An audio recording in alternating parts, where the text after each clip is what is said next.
Saquon Barkley is on the move, and he isn't moving very far. He's actually going to stay in the NFC East, signing a 3-year, $37.75 million deal to replace DeAndre Swift in Philadelphia. I love this move for the Eagles for a lot of reasons. First of all, you're actually going to get Barkley away from a division rival from the New York Giants, but what this also does is think about your biggest competition in the NFC. It's got to be the San Francisco 49ers. And what do they have that you didn't last season? And that's a superstar chess piece running back. For as good as DeAndre Swift was, he was not a Christian McCaffrey level player. However, Saquon is on that same tier. Him and McCaffrey are a match at the position, and he gives you that added chess piece out of the backfield that you didn't have last year.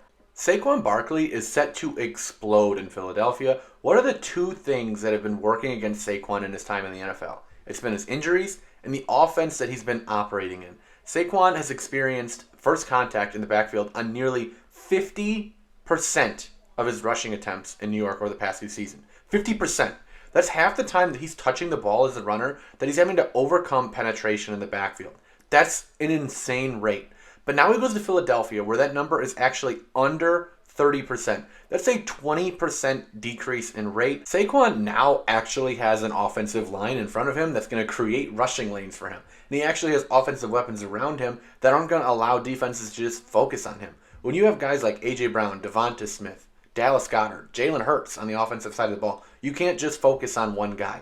This move actually benefits everybody. But the second thing that's held Barkley back in his career is his injuries. And while he can't control that, it is something that we do need to talk about. But the one thing I want to point out is in the last 3 seasons, he's played 13, 16, and 13 games. So I do think that the injuries do tend to get a little bit overblown. Now let's get into the film so that I can show you what Saquon is going to bring to Philadelphia.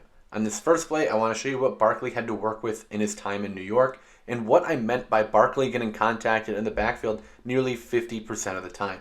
This first run, the Giants are going to be trying to run GY counter. So what's going to happen on this play is Barkley is going to have a quick step to the right before coming back to the left and following his pulling guard and tight end. Unfortunately, the Giants are able to generate absolutely no movement. A linebacker is actually going to shoot the weak side A-gap. And now, fresh off the handoff, Barkley has a linebacker in his face, has nowhere to go, and gets taken down in the backfield for a loss. Plays like this were common for the Giants in 2023. Now, moving on to the next play, this is another example of the run blocking that Barkley had to deal with in his time in New York. This time, the Giants are running outside zone. The left guard is supposed to chip here before working to the linebacker, allowing the center to reach him. But Jonathan Allen is able to get that quick swim, shoot the gap, and stuff the run in the backfield. Plays like these last two were littered throughout the Giants' 2023 tape, where Barkley had no chance to win whatsoever. So now this begs the question, what happens when we do get Barkley into space with adequate blocking? Well, let me show you. On this next play, we're looking at the pin and pull concept here. Working left to right, we have down blocks by the backside tackle and guard. We have the center and play side guard pulling, operating as lead blockers. And we have the play side tackle and tight end getting the pin action here on these edge defenders. And the pullers are going to get into space with these linebackers and defensive backs. We see the Giants actually execute this to perfection, and we get Barkley out into space with 2 lead blockers. The guard picks up the strong side linebacker, and the center peels back and erases Jonathan Allen on his backside pursuit. This allows Barkley to be the athlete and the playmaker that he is. He presses the edge, gets to the second level, gets defenders to commit to the outside, and over-pursue before cutting back inside and creating 20 or 30 additional yards. He finishes this run with toughness as well and fights for every yard on the back end of this run. The next play, we pretty much see the same deal. We see the down blocks coming from the backside of the offensive line. The center and guard are pulling, and our play side tackle is going to be pinning the edge again. Barkley gets the ball, and once again we see him get the ball in space, with the center and guard paving the way for this rushing lane here. Saquon sees it, bursts to and through it, and takes the sideline for a 10-plus yard gain. Now moving on to this next play, we see Saquon get the ball in an outside zone concept. We see the entire offensive line in a full slide to the right, and when I let this go from the end zone angle, we actually see that the right guard is going to be able to secure the reach block here, turn his hips, and create a rushing lane behind him with the right tackle who is washing his man down the line of scrimmage. Saquon sees the hole and bursts through it, again taking the sideline for a 30-yard explosive gain. So now, as you can see, Saquon is a reliable runner with good vision and is scheme versatile. Put him behind the Eagles' phenomenal offensive line, and you're cooking with gas. This is why he is set to explode in Philadelphia, but I also want to talk about the versatility that he brings to the receiving game. Something that we all already know about Saquon is that he is an exceptional receiver, and it gives him the ability to operate as a true three-down workhorse. Now, on this first play, I want to highlight his ability to go up and secure catches outside of his frame, get his feet down inbounds, and secure the catch through the ground.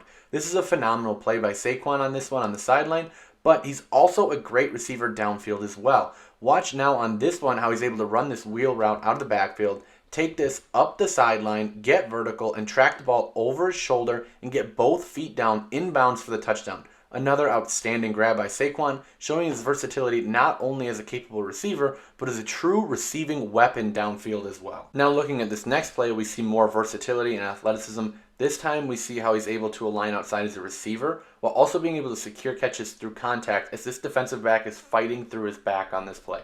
The next play is actually the last play that I have that focuses on the pass catching, but it shows the utility and the versatility that Barkley has in the red zone.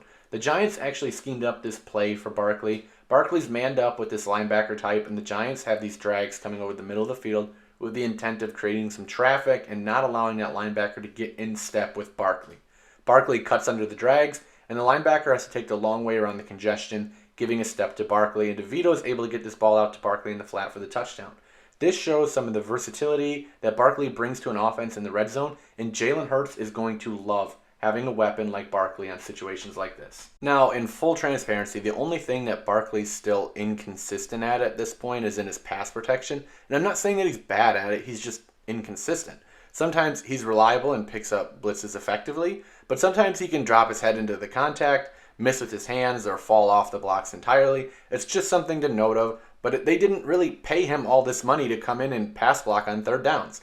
They paid him to operate as a pass-catching weapon on third downs, which is something that we've already established he's phenomenal at. At the end of the day, Barkley is still one of the best running backs in the NFL. The only issues that he had was that he was playing on a bad team with bad blocking, and sometimes he suffered from injuries. But in the last 3 seasons, he hasn't missed more than 4 games in any season, and now with new scenery in Philly, he has a better supporting cast that's going to allow him to succeed, while also his presence is going to allow them to succeed.